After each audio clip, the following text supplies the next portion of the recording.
Muy buenas a todos y bienvenidos un día más a Think Inside. Hoy está con nosotros Pepe Pino. Pepe, ¿qué tal? ¿Cómo estás? Bien, muy bien, gracias. Pepe, es un placer tenerte con nosotros. Ya lo comentamos pre-entrevista que la primera pregunta no la hago yo. En este caso, Rubén, el redactador del Español, te manda una pregunta sin saber que tú eras tú. Te pregunta que qué opinas de las redes sociales.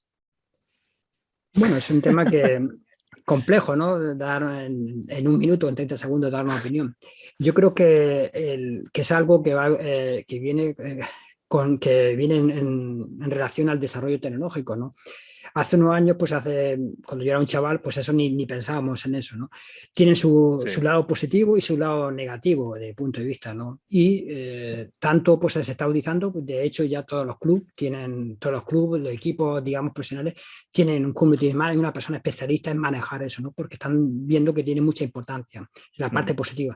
Los jugadores también tienen ya especialistas o tienen ya profesionales que se dedican a eso. Y luego también a nivel personal, pues cada uno lo puede utilizar desde el punto de vista personal para promocionarse sus trabajos de investigación, los jugadores de fútbol, de baloncesto, pero luego también tiene una parte negativa, ¿no? Es decir, gente, sobre todo la gente más adolescente, los chavales más jóvenes, de crear esa adicción o ese un poco de estar ahí, de una dependencia excesiva en eso, ¿no? O Sí. incluso esa necesidad de continuamente contar su vida o contar cosas y eso también pues, genera otros problemas que no son tan buenos, ¿no? Lo difícil es saber cuál es ese equilibrio, ¿no? Ese equilibrio entre utilizar las redes sociales. Totalmente de acuerdo. Antes de empezar nuestra entrevista particular, Pepe, te doy la oportunidad de que le mandes una pregunta a ese siguiente entrevistado. ¿Qué quieres que le preguntemos?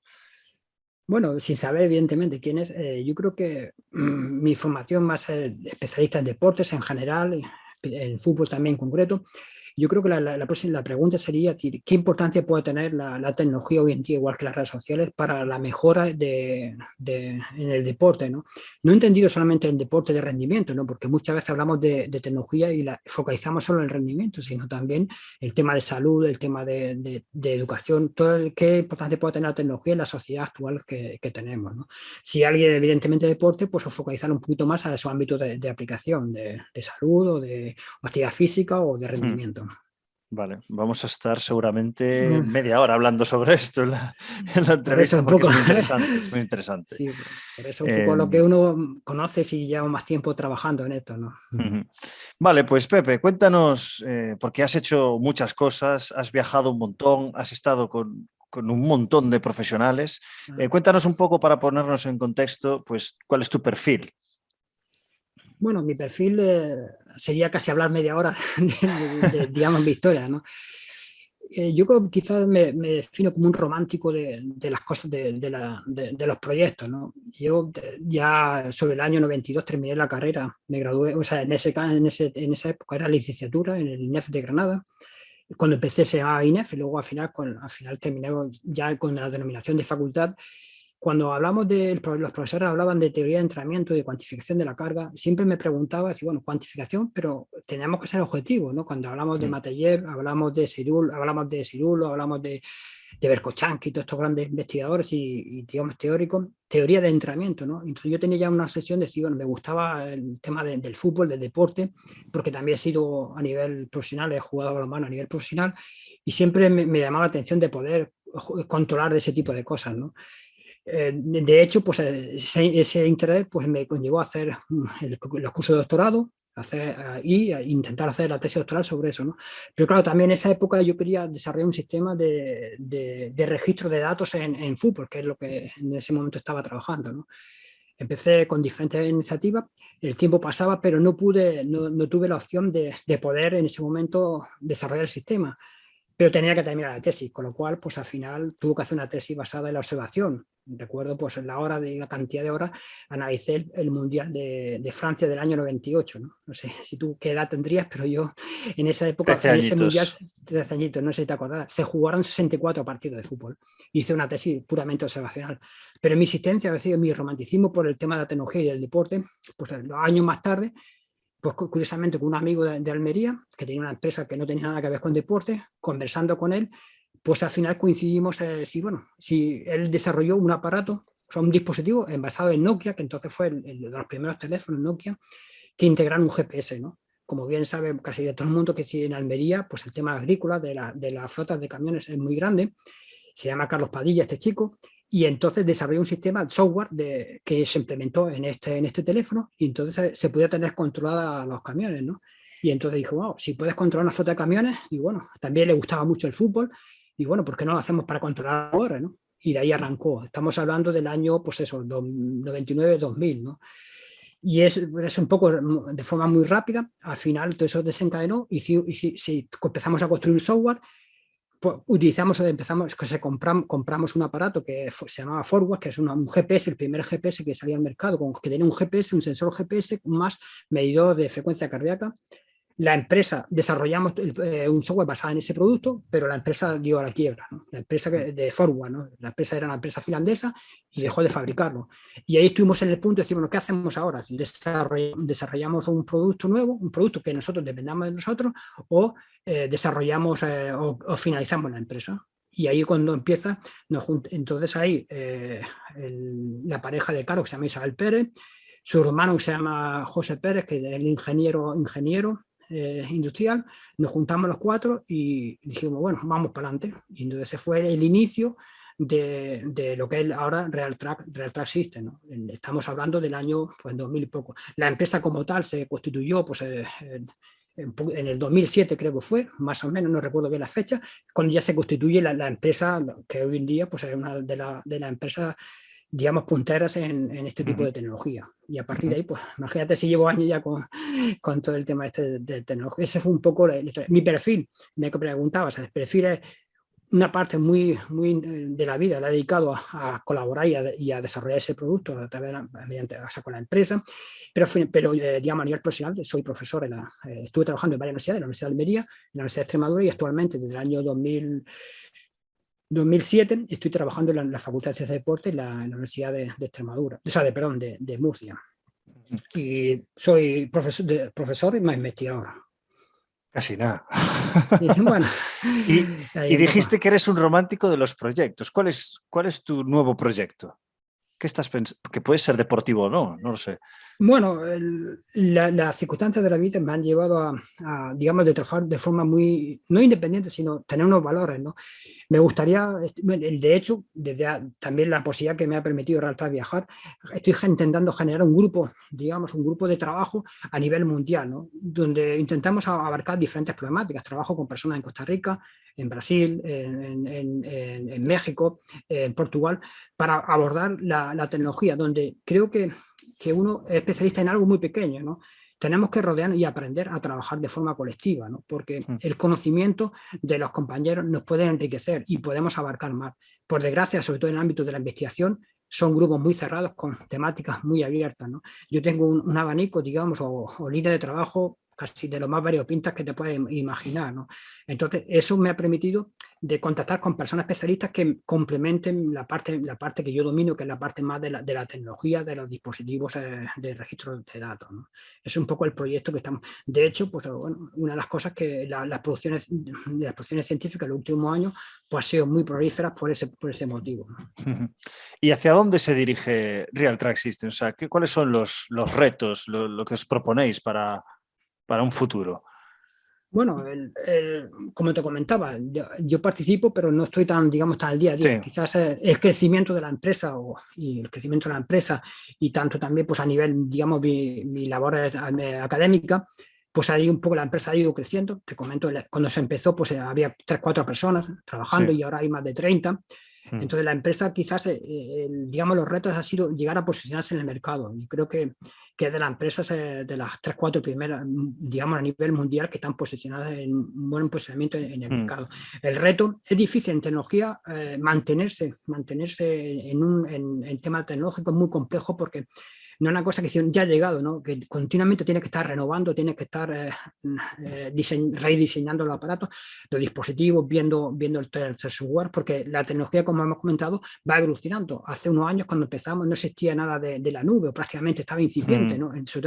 Y ahora ya un dispositivo que no tenga un almacenamiento de datos o que no sea en entorno web a través de un cloud, pues no existe. Entonces eso ha permitido de ir avanzando en ese.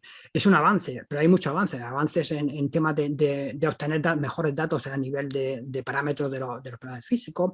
Es un poco, hay diferentes vías de trabajo que tienen que ir, la empresa, por la medida posible, tiene que estar viendo hacia dónde va evolucionando, intentar también anticiparse, ¿no? Creo que eso también es una cosa que las grandes empresas, se anticipan a lo que puede venir, es un factor que puede ser beneficioso para este caso, para la empresa, ¿no? Vale. Y me apunté aquí una cosa porque justo en la entrevista anterior que le hice ayer salió esto, el hecho de que parece que, claro, tú estabas pensando cuando estabas haciendo el doctorado de buscar la forma en la cual registres datos. Estos aparatos, sin ninguna duda, te ayudan a registrar datos, pero cuando controlamos carga, significa que, bajo mi punto de vista, con esos datos, ¿qué estrategias vas a aplicar en el día a día para cambiar cosas que están ocurriendo, que estás midiendo? O sea, que los dispositivos en sí no controlan la carga, sino que te están dando datos para que tú luego tomes decisiones. ¿Qué recomendaciones le puedes dar a alguien que no esté tan familiarizado con esta tecnología para tomar decisiones? Yo creo que ahí un poco, una de las críticas que yo también a RealTrack o a toda la empresa en general, es que tienen que intentar ver también la parte, digamos, la parte mía académica, la parte de científica, es decir, nosotros registrar datos, aplicar un análisis de esos datos para volver a chequear o verificar que lo que yo he hecho tiene esa eficacia. La tendencia ha sido de hace poco teníamos muy pocos datos, o datos muy difíciles de obtener a través de la observación, pero ahora estamos en el otro extremo, tenemos demasiados datos. Es un tema también complicado, ¿no? Por la probabilidad física y los clubes, ¿no?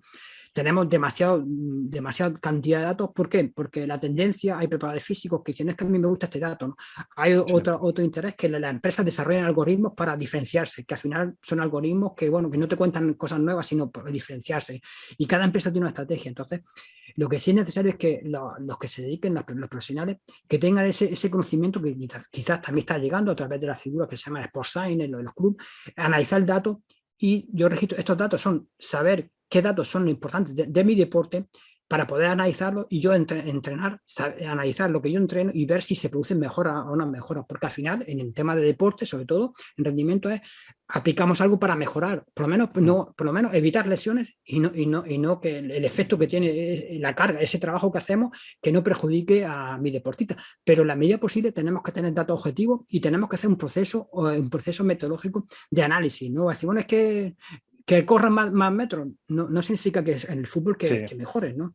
Hace unos años salió un estudio de Guardiola cuando entrenaba el Bayern de Múnich. El equipo que más metros corrió es el que descendió, y el que menos metros corría era el que ganó el Bayern. Así que al final esos datos hay que ponderarlos en función del deporte, ¿no? Mi equipo, porque de fútbol que corra más metros no significa que vaya a ganar, sino hay otros factores, tiene que correr adecuadamente y hay que saber interpretar esa información, ¿no? La llegada de la tecnología ha sido que también muy rápido, y los preparadores físicos, los profesionales de deporte, tienen que también empezar a reciclarse y a formarse. Cada vez me cuesta más que los que están en ese proceso, ¿no?, de análisis. Y la parte de la ciencia, la investigación, tiene que ayudar a mejorar ese conocimiento, pero también con cautela, ¿no? Porque los estudios científicos muchas veces están descontextualizados de lo que pasa del rendimiento de la realidad, y eso también hay que tenerlo en cuenta, ¿no? Porque claro, yo un equipo, tú si trabajas a nivel profesional, no puedes hacer un experimento con tus jugadores, porque si el experimento te sale mal, al día siguiente estás fuera, despiden, ¿no? Entonces, claro, entonces eso es un poco lo que sí es necesario, es que sí, tener conocimiento, es decir, no, hago esto, y ser lo más riguroso. Para eso está el método científico, ser riguroso en la obtención del dato y en el análisis de ese dato, ¿no? Como comentaba, para eso también ya los clubes, sobre todo en el fútbol, no sé, en baloncesto, en otros deportes, en la NBA hacía algún tiempo, aparecen los Sport Science, ¿no? Los data analysis, o sea, especialistas ya en este tipo, ¿no? Y eso también muchas veces en mi ámbito profesional, cuando lo explico al alumno, es una salida profesional que pronto, que ya necesitará una demanda. Ya hay gente que se dedica a formar eso. Es un tema entre especialistas, pero en temas de ciencias del deporte, de informática, de tecnología, o sea que hay un híbrido, que ese perfil cada vez más se necesita en el ámbito del deporte, ¿no? En las franquicias NBA ya llegan al punto de contratar matemáticos. Ya no te digo informáticos, que obvio, pero matemáticos para analizar todos esos datos. Sí. Salió hace... Bueno, sí, ahí te cuento una anécdota también, circunstancia a través de un compañero aquí, una cosa interesante, el matemático, eso también te iba a comentar. hay un profesor que se llama Sergio Amat, que se llama Sergio Amat de la Universidad Politécnica de Cartagena, que es otra universidad que hay aquí cerca donde yo vivo. Y este profesor, su mujer es presidenta de un club de balonmano y él es entrenador de balonmano, ¿no? Y este profesor es catedrático en matemáticas, ¿no? Matemáticas aplicadas, ¿no? Que es lo que yo siempre a la empresa le he comentado, decir, que hacía falta un matemático, hacía falta gente de ese tipo, ¿no? Y es uno de los proyectos que me ilusiona, me comentabas antes. Y la ilusión es decir, siempre he tenido la ilusión de poder desarrollar cosas, porque el desarrollo siempre se ha dependido de los informáticos que tenía la empresa, ¿no? Pero claro, y el informático tiene un conocimiento de informática, pero esto es un conocimiento diferente. Pues este hombre se ha matriculado en nuestro curso de doctorado, ¿no? Una cosa inusual, ¿no? Entonces va a hacer una tesis aplicada al balonmano, donde precisamente vamos a intentar analizar el comportamiento, no tanto de la variable física, también, pero el comportamiento táctico de los jugadores de balonmano, ¿no? Entonces es uno de los retos que tengo para este 2022, ¿no? Y eso pues me tiene súper ilusionado, ¿no? Porque es un enfoque donde, claro, ya trabajas con otras herramientas, con otro enfoque y a solucionar los problemas desde el punto de vista matemático, ¿no? Y esa es una de las tendencias que creo que va a ser importante en este año. Suena súper interesante, pero estoy aquí para debatir, Pepe. ¿No crees que un matemático tiene otra perspectiva, pero desde luego parece un poco difícil que una vertiente muy cerrada investigue sobre y dar solución a problemas en un entorno tan abierto, que son los deportes colectivos, ¿sabes? Bueno, sí es cierto, pero al final los matemáticos dicen definir problemas, ¿no? Y yo tengo la experiencia, yo le defino problemas muy concretos, ¿no? Entonces, claro, no van a decir, la decisión mejor cuál es, no la decisión mejor, hay que empezar a construir pequeños problemas para llegar a la complejidad, ¿no? Por ejemplo, en deportes colectivos, ¿cuál es un equipo que tenga ritmo de juego, ¿no? ¿Qué es el ritmo de juego? Que esté sincronizado, ¿no? En una transición, ¿no? Eso sí se puede, o sea, la transición, yo quiero analizar, yo le planteo problemas concretos, es decir, la transición, ¿no? Es decir, que haya sincronización de los jugadores, ¿no? Entonces, claro, teniendo el dato de posicionamiento del X y Y en el espacio, ellos sí pueden analizar eso, pero tú tienes que definir, es muy difícil porque en el deporte tenemos muchos problemas, pero no somos capaces de concretarlos, ese es el problema que tenemos, ¿no? Que los entrenadores tenemos, no, lo ha hecho mal o lo ha hecho bien, pero eso, bien, hay que tener una justificación táctica y esa justificación tenemos que transformarla en números, y esa es un poco la función. Por eso te decía que el desarrollo en general parte del conocimiento de muchas áreas, ¿no? Que el matemático por sí solo no va a ser capaz de eso, ni el entrenador, ni el pedagog, ni el tecnólogo, ¿no? Necesitamos tener la experiencia. Yo, por ejemplo, el primer problema que le planteé a él de la tesis, es decir, tenemos un sistema de posicionamiento local que en el pabellón de balonmano se colocan un conjunto de antenas en los deportes de indoor y simulan, entre comillas, un sistema de satélite, ¿no? El primer problema es determinar qué juego está dentro o fuera del campo, ¿no? O sea, entonces, eso es un poco, o sea, yo les digo, ya le establezco un poco los indicios y ese es el primer problema matemático que él tiene que resolver para la tesis, ¿no? Yo no puedo analizar el comportamiento táctico del jugador si no sé los que están dentro del campo, ¿no? Entiendo. El siguiente problema es decir, bueno, en balonmano o en baloncesto o en voleibol, es decir, ¿qué equipo está atacando o está defendiendo? Y eso tiene que solucionarlo, es decir, no, yo le doy ya los indicios y estamos haciendo experimentos previos para determinar eso. Entonces, claro, cuando yo quiero analizar el problema de decir cómo consigo una superioridad, pero previamente tengo que solucionar muchos problemas para llegar al problema final y eso es un poco la dificultad. Esto es difícil porque no hay prácticamente casi nada, ¿no? Hay análisis, pero no son análisis aplicados de ese tipo. Hay análisis que son análisis de otro tipo que se han aplicado para hacer investigación, pero no en este tipo, porque lo que buscamos es solucionar el problema del juego. Ese es el objetivo, digamos, de la línea que estamos intentando desarrollar. Estás buscando la ecuación del todo.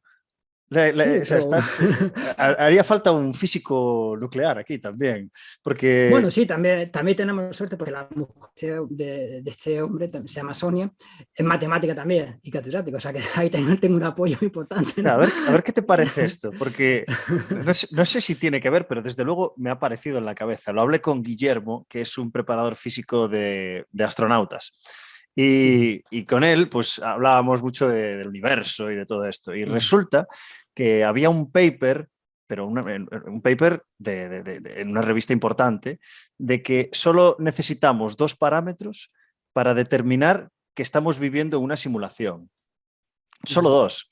Uno de ellos es conseguir la ecuación del todo, es decir, conseguir parametrizar absolutamente todo para que A más B provoque X. Y si tenemos esa ecuación, pues significará que podemos crear un universo y que todo está explicado en una ecuación matemática. Claro. Y la segunda es si te atreverías a hacerlo. Si las dos son que sí, se confirmaría que estamos en una. ¿Por qué? Porque si efectivamente existe, ¿qué probabilidad hay de que tú y yo seamos los creadores, seamos la primera versión? Ínfima. Seguramente alguien nos haya creado nosotros luego nos daremos cuenta de la ecuación, crearemos otro universo y así sucesivamente. Y claro, sí que parece paradójico, ¿no? El hecho de que en un contexto tan abierto y tan complejo y tan caótico, las ciencias cerradas, entiéndeme, puedan ayudarnos, que estoy seguro, obviamente. Obviamente varias Yo disciplinas. ahí te hago también un poco la pregunta a la inversa, ¿no? ¿Qué parámetros en un deporte colectivo son importantes? Para mí también son dos, ¿no? O sea, todos los índices, las variables que se han calculado son cálculos de cálculo, ¿no? Uno Sí. es el jugador en qué espacio está y en el tiempo, ¿no? O sea, todo se reduce a eso, ¿no? Es decir, espacio-tiempo, sí, bueno, si tú estás en el espacio, luego las decisiones, todo lo que pero al final tú tienes que hacer el espacio y el tiempo. Si yo estoy bien colocado, no estás colocado, y todo igual que lo que tú has comentado, es decir, y eso lo tenemos físicamente, ¿no? Entonces, la cuestión es decir, de cómo generar esa ecuación que me dé respuesta a los problemas que yo tengo en el espacio y en el tiempo. Entonces, claro, la tecnología no ha permitido tener la base, ¿no? Porque antes el espacio-tiempo no podíamos medir, no teníamos forma objetiva de medirlo, ¿no? Podíamos medirlo a través de la observación, entonces era una interpretación, ¿no? Ahora aquí, con los sistemas que tenemos tecnológicamente, con el que nosotros usamos, que es el dispositivo de Real Track, tenemos precisiones de centímetros en una pista de balonmano, ¿no?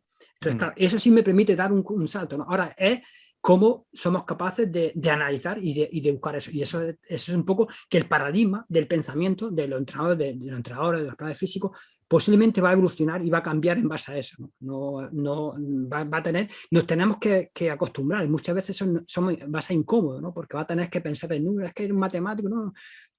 Hay que saber lo que yo digo en matemático, es decir, hay que transformar eso en cosas sencillas, ¿no? Todo tiene que quedar en la trastienda para luego nosotros... Eso es lo complicado, eso es hacerlo lo complejo complicado, ¿no? simple, eso es lo difícil, claro. Sí, eso, si quieres, te doy otro ejemplo que con él me está ayudando. El año pasado estoy dirigiendo una tesis de fútbol sala, de un equipo de Roldán, de fútbol sala, de aquí, de muy cerquita donde yo vivo. Y uno de los parámetros que queremos analizar, un chico está haciendo la tesis, es decir, un juego de fútbol sala, una jugadora, cuando se puso de moda los cambios rotatorios, ¿no? Es decir, por bloques, ¿no? Entonces, cuando una jugadora se considera que está recuperada o no, recupera o no recupera para volver a jugar, ¿no? Y entonces ahí es donde estamos, él se está construyendo, yo le planteé el problema, ¿no? Entonces mi experiencia es, no, y entonces él está haciendo un desarrollo, un algoritmo, es decir, no, la jugadora, ¿para qué? Para simplificarla y en tiempo real, el objetivo de esa tesis es en tiempo real, que el pedagógico tenga información objetiva de decirle al entrenador, esta jugadora ya está recuperada para estar a disposición del entrenador, ¿no? Ese es el objetivo, ¿no? Qué interesante. El cómo, eso ya es problema nuestro, ¿no? El problema nuestro de verificar.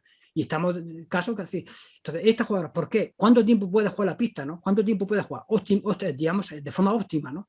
Luego hay otros parámetros que influyen, ¿no? Psicológico, táctico, técnico, bueno. Por Pero supuesto. si tú sabes que el rendimiento de un jugador está supeditado a 3 minutos o 3:30, pues sabes que si te pasa, pues el rendimiento va a disminuir, porque eso es fisiología, esas son fisiología.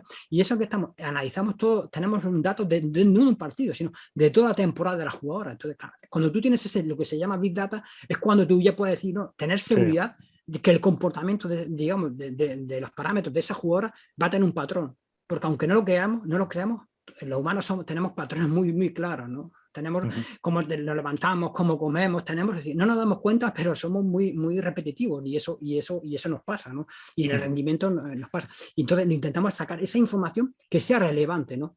Para la jugadora y para evidentemente mejorar el conocimiento, ¿no? ¿Cuál ha sido el antes y el después de estos dispositivos? Es decir, hay una pregunta que hago de forma muy recurrente en el podcast, que es ¿qué ha cambiado en tu paradigma del entrenamiento estos últimos 20 años? Es decir, después de tener todos estos datos, de este Big Data, que además tú tendrás acceso a muchísimos datos y a muchísimo profesional que ha estado picando mucho dato.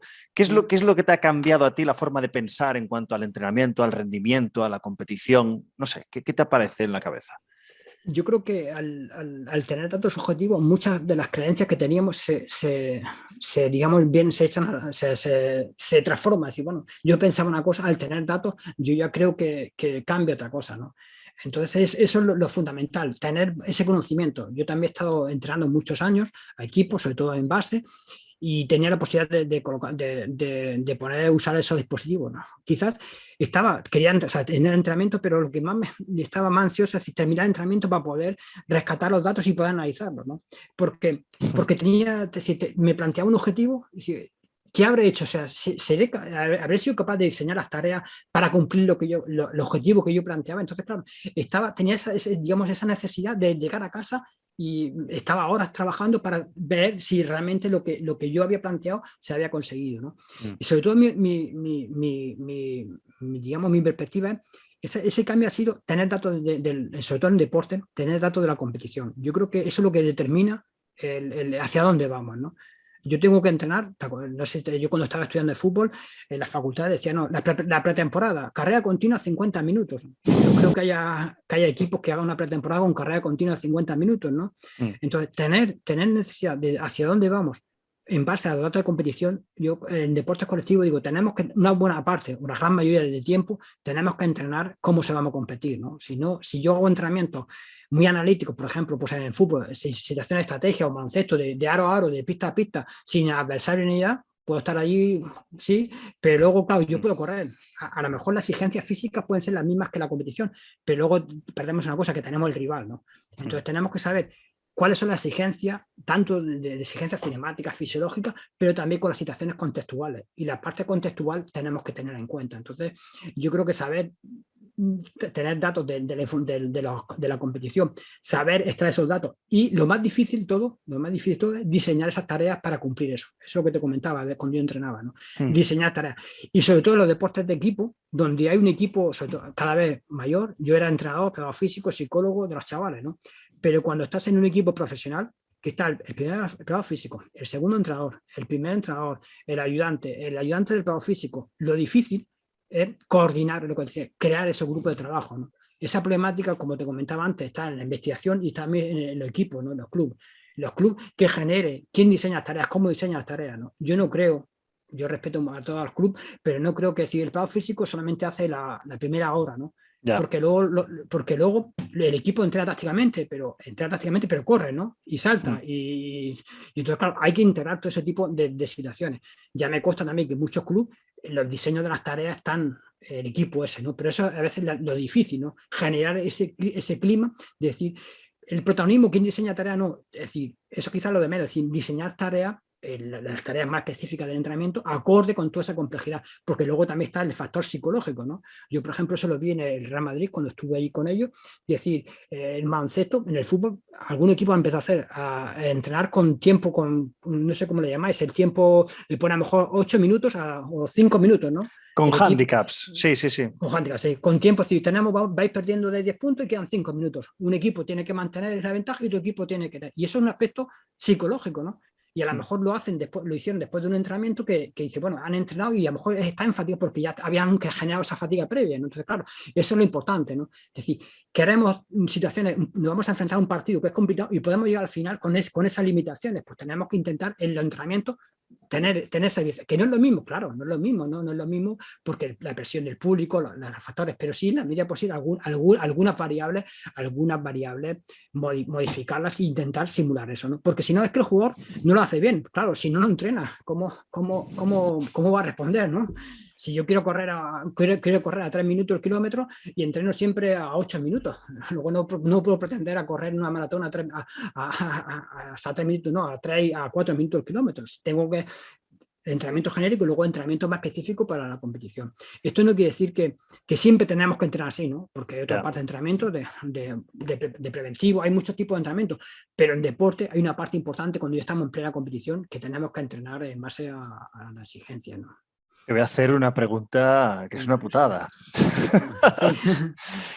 ¿Cómo consigo, porque aún no lo sé, ¿eh? ¿Cómo consigo simular tiros libres o, si quieres, fútbol, penaltis? Porque es imposible entrenarlos con el estrés psicológico que conlleva estar delante de 90.000 personas viéndote patear un penalti. Sí, hay factores, ¿no? Por ejemplo, pues uno de los factores, yo estuve ahí en Barcelona, el centro de alto rendimiento tiene una pista de taekwondo Y cuando no sé si seguirás, hay una persona que era el encargado de tecnología del CAR, que se llama Josep Skoda, y hace ya unos años dotaron al CAF de la mejor tecnología, ¿no? Y una de las tecnologías era que en la pista esta de taekwondo pues tenía altavoces de una resolución espectacular, ¿no? Y entonces los deportistas entrenaban con sonido real de competición, o sea, al final. Yo Wow. creo que es unos factores. Entonces, en un equipo de fútbol, baloncesto, se podría a lo mejor simular con temas de altavoces, ese tipo de aspectos de factores ambientales, ¿no?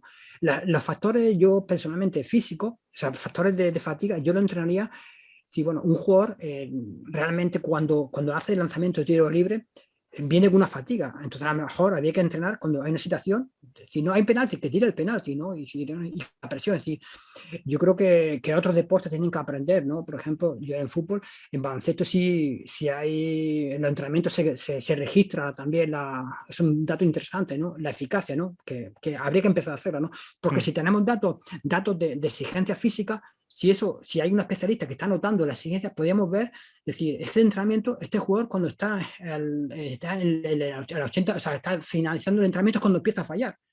¿Me entiendes? Que no podemos, es lo que te comentaba, no podemos vivir o analizar los contextos de forma separada, el físico por aquí, el técnico por aquí, el Sí, táctico por aquí, sí. porque puede haber un especialista, digamos, el que está llevando la estadística y anotando, y luego se puede reaccionar y decir, cuando mi equipo falla los tiros libres, falla más en los tiros libres y los lanzamientos, ¿no?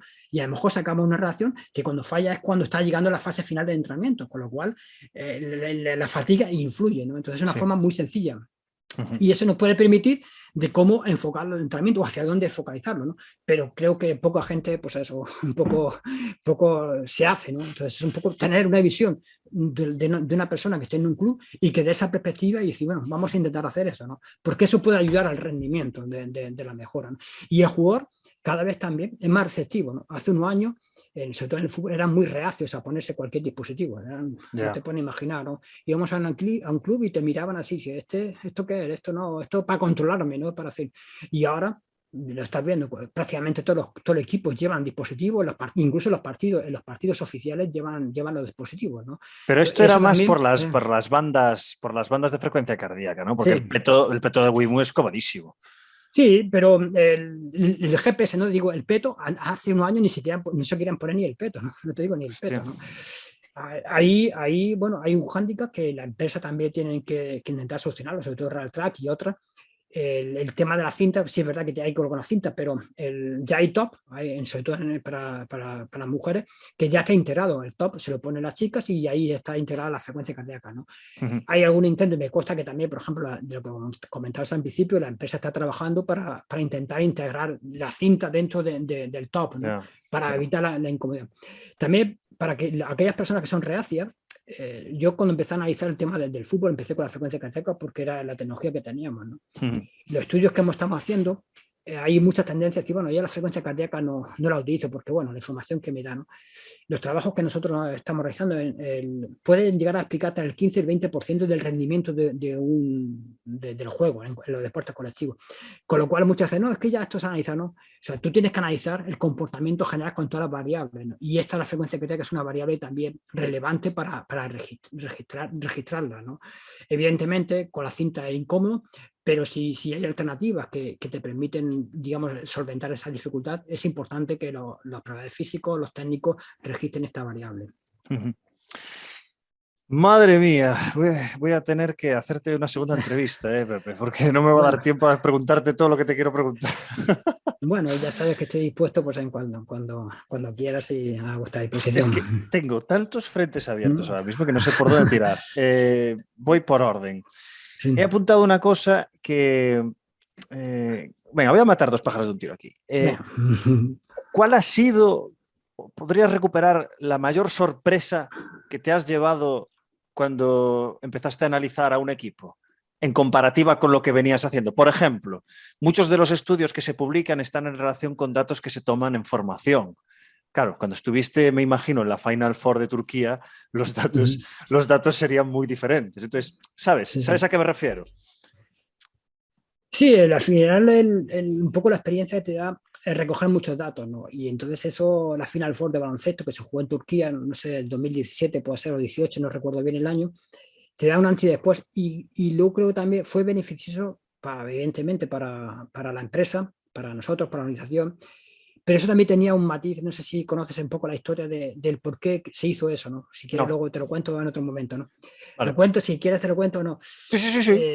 El responsable de la liga, que es Bartomeu, puede ser, ¿no? De la competición, Sí. la idea suya, que creo que lo estuvieron haciendo, no sé si actualmente, luego ya me desconecté un poco, que el jugador portara, no estoy hablando de los juniors, estoy hablando de los jugadores profesionales, portara un dispositivo para que la gente en tiempo real pudiera ver los datos de los jugadores durante los partidos, ¿no? Es un tema súper potente, ¿no? Bueno, que yo pueda hacer un seguimiento de un jugador para Nike, por ejemplo, y puedo estar siguiendo las estadísticas, la frecuencia cardíaca, la distancia, lo que salta, todo, para darle ese punto externo, no solamente, fíjate, no solamente tanto para el tema y es un tema que ahí estuvo un momento, me consta que estuvieron un par de años probando con algunos jugadores, el jugador era libre, era un contrato que se hacía entre la organización y el jugador, no intermedia para nada digamos, el club, ¿no? Eso me Sí. parece interesante. Hay gente que es detractora de eso, ¿no? Porque dice, no, es que esto le desvirtúa o no desvirtúa. Bueno, eso es un poco la opinión de cada uno, ¿no? Y yo respeto a todo, ¿no? Entonces, el antes después, yo creo que cada vez más, sobre todo lo que te comentaba antes de empezar la entrevista, es importante que la evolución de la tecnología y del deporte vayan de la mano, ¿no? De hecho, cada vez más son los clubes, sobre todo en el fútbol y los clubes en general, que están invirtiendo en la formación, ¿no? Porque el mercado se está disparando. Comprar un jugador de fútbol cuesta muchísimo. Entonces, claro, los clubes se están dando cuenta que tener una buena preparación desde los chavales, desde la base, tener un seguimiento continuo de eso es lo que permite optimizar, por lo menos ayudar a mejorar la formación de esos jugadores. Me consta que prácticamente casi todos los clubes, la gran mayoría de clubes importantes de España, tienen ya dispositivos de análisis, o sea, de dispositivos de estos tipos de datos, ¿no? Eso es importante porque por muchos motivos. Lo que nos afecta sobre todo a los profesores físicos, a los graduados, es que va a abrir una vía de nuevos puestos de trabajo, ¿no? Personas que sean especialistas, que analizan. Eso va a permitir, analistas, va a permitir mejorar, o sea, va a permitir una evolución, ¿no? Las empresas, pues, desarrollar más productos. Han aparecido muchísimas empresas, ¿no? Ahora puede haber 25 o 30 empresas que se dedican a esto. Entonces, eso es un poco la evolución de la tecnología y mejorar el rendimiento, ¿no? Pero siempre hay que tener, ¿no? La tecnología nos ayuda, no nos hace ganar, ¿no? O sea, tenemos que ser conscientes que somos las personas las que tenemos que tomar la decisión. Sí es cierto también que aparece un área nueva, que es el Big Data, la inteligencia artificial, pero eso todavía está muy, digamos, incipiente, ¿no? Entonces, no, si uno es que todavía ese es el futuro, ¿no? El futuro no, que es el presente, ¿no? Así, ese análisis masivo, ya técnicas de análisis que me permitan de analizar, porque un humano no puede analizar toda la información, analizar el proyecto esto que te comentaba de la frecuencia cardíaca, cuando el rendimiento estaba descendiendo, ¿no? Yo no puedo saber mirando los datos, tiene que ser aplicando técnicas y especialistas que aplican esas técnicas matemáticas, estadísticas para que me ayuden, ¿no? Pero al final es la persona la que toma la decisión, ¿no? La persona que toma la decisión, y eso no podemos descontextualizar el deporte, ¿no? Porque si no, al final, entonces sería como la RoboCup, ¿no? El torneo de fútbol de robot, y no puede ser eso, ¿no? El deporte tiene que ser siempre deporte, ¿no? Perfecto.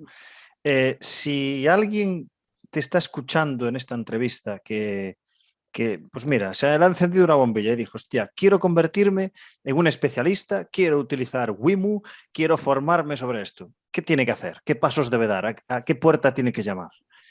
Bueno, lo que yo creo que primero es como un poco tener una ilusión, ¿no? Y si tener ese ganas de aprender. O sea, eso es lo fundamental, tener esa motivación y esa inquietud, ¿no? Si no tenemos esa inquietud, muy Sí. difícil que pueda aprender. Tenemos que tener inquietud y buscar los mecanismos de cómo obtener ese conocimiento, ¿no? Y el conocimiento es muy complejo, ¿no? Porque hay gente hay instituciones, hay universidades, hay que hacen, pues, esos cursos ahí, pero en realidad es un poco viendo las posibilidades. Las empresas también hacen cursos, pero no hay, digamos, un sitio único. Es decir, bueno, yo me quiero formar en esto, porque es complejo, ¿no? Depende a qué nivel queramos llegar, ¿no? Es decir, yo quiero ser un buen especialista en manejar tecnología para la preparación física. Entonces yo tengo que saber en qué deporte. Pues ahora yo estoy trabajando en uno de los proyectos con un especialista en voleibol, ¿no? Entonces estamos trabajando en temas de voleibol. Eso también está permitiendo en desarrollar los algoritmos para la mejora del sistema de la empresa, ¿no? Pero claro, él tiene muy claro el voleibol, yo no. O sea, es decir, es una inquietud que yo tenía, decir, el voleibol, Pues el tema, dice cualquiera que a persona, a preparador físico que le pregunte cuál es la cualidad más importante de voleibol, pues el salto, ¿no? O sea, eso no hace falta ser especialista. Pero claro, tenemos que desarrollar algoritmos que te mida bien el salto, que tal. ¿Por qué? Porque hasta ahora se medía de forma observacional y hay aparatos que ya miden eso. Bueno, esto. Lo siguiente será analizar el salto, ver el tipo de salto, y eso le permitirá mejorar el rendimiento digamos, al preparador físico y esto. La formación de eso no hay una formación específica porque cada problema, cada deporte es un mundo, ¿no? Te estoy hablando de voleibol, pero también estoy colaborando aquí con la Federación Española de Kayak, en este caso de canoa, con chavales son chavales de formación, ¿no? Y tú imagínate la canoa que tiene que ver con el voleibol, nada, ¿no? O sea, la canoa van remando, ¿no? O sea, en el agua y ahí no hay salto, no hace... Entonces, claro, difícil cada uno en qué nos queremos formar. Entonces, claro, tenemos que ser primero, yo lo que recomiendo, un experto en tu deporte, ¿no? Tienes que conocer lo mejor posible tu deporte, ¿no? En todos los parámetros. Y si nos queremos el tema de la tecnología, tenemos que ser muy curiosos, es decir, cómo medimos, qué tecnología se está midiendo, cómo lo miden, ser esa inquietud, ¿no? Y hay algunos cursos, pero básicamente es un poco la indagación, que no hay ningún, digamos, no conozco, ¿no? Hay aquí algún intento ahí en Barcelona, la universidad creo que fue de Vic, de la propuesta de un máster específico en tecnología de deporte, ¿no? Pero no hay. Hay un investigador que se llama Morin, francés, que el otro día vi, curiosamente lo que me preguntaba al principio de redes sociales, que creo que no es de tecnología, ¿no? Pero sí hay un máster que tiene un enfoque más en esa línea, ¿no? Pero más bien la parte más de carrera, el tema de velocidad, de fuerza, ¿no? Pero el tema de deportes colectivos no hay, digamos, un sitio de referencia, ¿no? A ver, al final es como cualquier otro ámbito, es decir, ninguna formación te va a garantizar que seas un experto en nada. Al final tienes que unir lo teórico con lo empírico y probar. Vale, Pepe, vamos a una parte, si te parece, un poco más, no sé cómo llamarlo, más personal, digamos. Pepe, ¿podrías recuperar alguna historia graciosa, comprometida, simpática, que te haya pasado, que se pueda contar, por Dios, claro, no sé, algún error cometido? Normalmente son errores lo que me cuentan. Bueno, sí, bueno, hay muchísimo, ¿no? Pero bueno, yo recuerdo uno, quizás de los más relevantes, de todo, hemos hablado de la Final Four, ¿no? La Final Four fue en Turquía, en Estambul. Bueno, la gente me dice, bueno, ¿y qué viste de Estambul? Nada, el hotel y el pabellón, ¿no?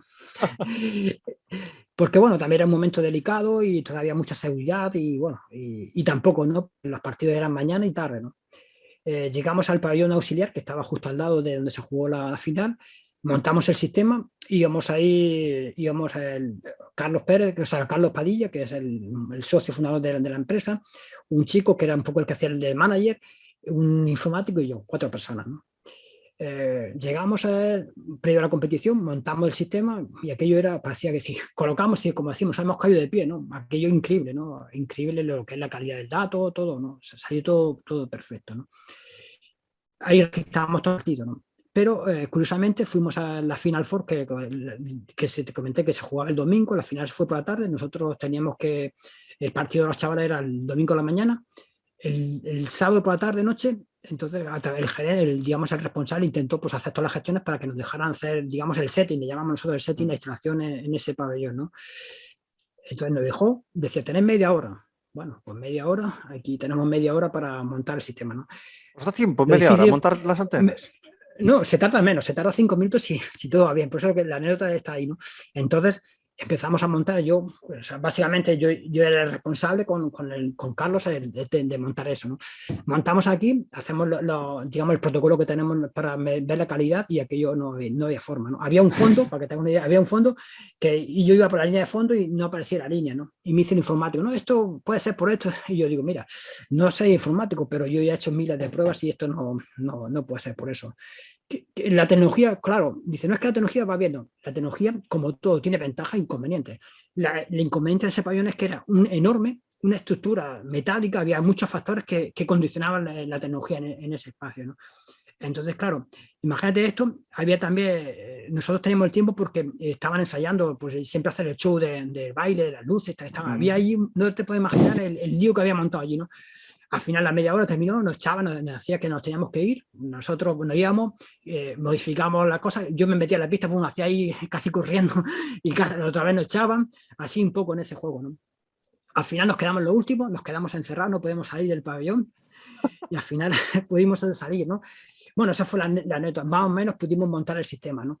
Pero el domingo a la mañana, cuando empezó el partido, estamos ahí registrando siempre el tema de los tiempos de juego. El sistema permite registrar los cambios en tiempo real, es decir, un jugador entra, otro sale y con un software que se desarrolla en la empresa lo íbamos notando en tiempo, sobre la marcha, ¿no? Un ordenador al poco falló y teníamos el segundo, ¿no? El segundo ordenador, ¿no? Entonces el segundo ordenador, estamos ahí y resulta que estamos ahí, ya terminó el partido, le damos a grabar sesión y reventó el programa, ¿no? Hostia. Entonces, claro, el compromiso es que nosotros teníamos que entregar ese mismo día. O sea, lo normal era terminar el partido y a la media hora teníamos el informe para los equipos, teníamos todo en el cloud, teníamos todo súper bien montado. Y todo fue perfecto menos ese día, ¿no? Eso fue por la mañana, ¿no? Y luego dice, bueno, pues termina el partido y nos vamos a dar una vuelta para ver Estambul y demás, ¿no? Entonces, claro, los chicos, el ingeniero, o sea, el ingeniero informático y el gerente, pues se fueron y entonces Carlos y yo nos quedamos allí y tuvimos que hacer a mano. Estuvimos desde las 12 que terminó hasta las 7 de la tarde sin comer, sin nada, haciendo para tener, lo hicimos puramente manual, ¿no? Imagínate el estrés que se genera eso, ¿no? Esos son de los momentos que eso también es un aprendizaje porque al final eso te permite un aprendizaje duro, lo que comentaba, ¿cómo aprendemos? ¿No? Eso es un aprendizaje duro a nivel informático, o sea, eso fue un antes y un después de eso, ¿no? Y previo a eso, durante el torneo también ocurrió una anécdota interesante que era cuando se hacen los cambios de baloncesto, pues tenías que anotar de forma manual, ¿quién ha entrado? El 14, no, el 14 está aquí, ¿no? Eso era un poco un lío, ¿no? Porque claro, no veías qué juego estaba, si lo veías en el ordenador, veíamos, nosotros en tiempo real veíamos los jugadores, pero teníamos que ir. Entonces, la ventaja del desarrollar, pues se llamó la empresa de Almería y entonces y el informático en un par de horas hizo pues un poco lo que al inicio le llamamos el botón del pánico, ¿no? Así curiosamente, ¿no?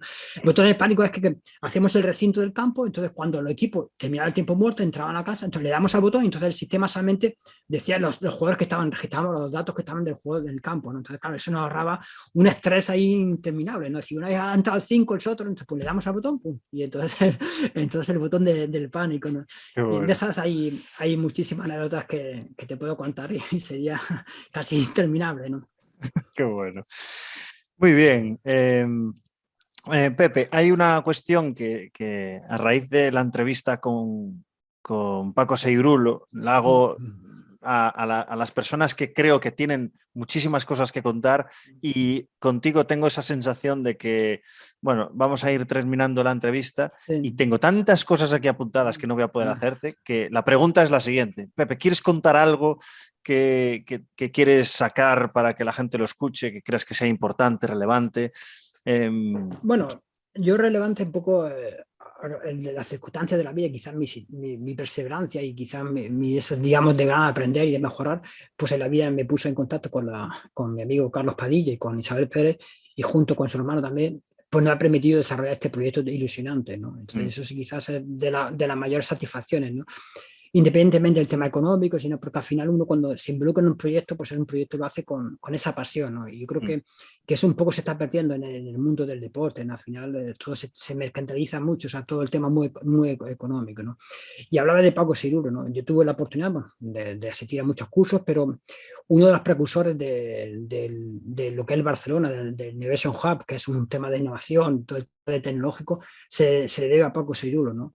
Entonces muchas veces pensamos que la tecnología tiene una edad, no tiene edad, ¿no? Entonces yo tuve reuniones ahí con Carlos Pérez Carlos Padilla y con Paco Seirulo y Jordi de Tarragó, Joan Tarragó, perdón. Joan Tarragó. Joan Tarragó. Y esos fueron los precursores donde las reuniones que tuvimos ahí en la Masía, donde independientemente de la edad que tenga Paco Seirulo, fue el que él ve el futuro, una persona que ve el futuro y entonces fueron de los que apostaron porque había que dar un paso más, ¿no? Entonces eso también es un hecho importante, ¿no? Independientemente ya del club, de la ciudad, de que sea, sino hay que ver, digamos, extraer esas variables que pueden contaminar y decir, bueno, el deporte, ¿por qué puede mejorar? ¿No? Y eso creo que fue un antes y un después en el deporte en general, sobre todo en deportes colectivos en España, ¿no? El primer club que dio el paso ese a atreverse de crear un mismo sistema, y eso permitió, pues luego, y otros clubes, pues un poco viendo que ellos vean los resultados, vean que está eso, de los otros clubes, pues han seguido ese hilo. De hecho, por ejemplo, no sé si sabrás, a través del Barcelona, la Federación Mexicana, estuvieron también pues, los técnicos de la Federación y estuvieron visitando Barcelona. Yo coincidí también con ellos ahí en Barcelona, y a través de ver el sistema que habían montado el Barcelona, la Federación de México de Fútbol, es la primera organización de fútbol a nivel mundial que todos los equipos de la liga, de primera liga, segunda línea y liga femenil, usan dispositivos, más la selección, más también los árbitros, ¿no? Y eso es un hecho importante, ¿no? Wow. Ahí donde se puede realmente dar una evolución del fútbol, ¿no? O sea, del fútbol del conocimiento, ¿no? Porque la tecnología tiene muchas cosas, ¿no? Pero si yo comparo Wimo con Catapult, pues miden cosas muy similares, pero cada uno miden pues, su algoritmo, sus sensores que lleva. Entonces, por eso el Barcelona apostó, porque si todos los equipos lleven el mismo dispositivo, tener datos de todo con la misma tecnología, ¿no? Y eso es también importante, ¿no? No mezclar, independientemente que sea Real Track o otra, ¿no? Yo creo que es importante, ¿no? Vale. Muy bien, pues Pepe, ahora que se me acaba de ir la luz, vamos a acabar la entrevista. Ya, pues estupendo. Ha sido luces fuera, fuera. ¿Así, lo tenía programado? No, la verdad es que no, Pepe, de verdad, ha sido un placer tenerte con nosotros. Es una de esas entrevistas que, hombre, no he tenido que darle la vuelta a la hoja, pero mira, vuelve la luz. Pero, o sea, tengo un montón de cosas apuntadas que no ha dado tiempo porque todo lo que has contado es que se podría hacer una sola entrevista de cada tema. Así que, de verdad, te agradezco tu tiempo. Y la he disfrutado muchísimo. Como digo siempre, Pepe, te deseo lo mejor en lo profesional, pero sobre todo en lo personal. Así que cuídate mucho. Vale, cierra tú la entrevista. Sí. Bueno, pues yo creo que muchas gracias por contar conmigo. Yo creo que es la primera vez que alguien me entrevista de esta forma, y siempre me gusta, digamos, contar. Y yo espero que la conversación amigable que hemos tenido a lo largo de estos 30 minutos les pueda servir a las personas para tener un poco digamos, el impulso, ¿no? A seguir aprendiendo, a seguir mejorando, ¿no? Mejorando en cada uno en su deporte, ¿no? Y reitero mi agradecimiento por la invitación. Muchísimas gracias, Pepe. Cuídate mucho. Gracias. Chao.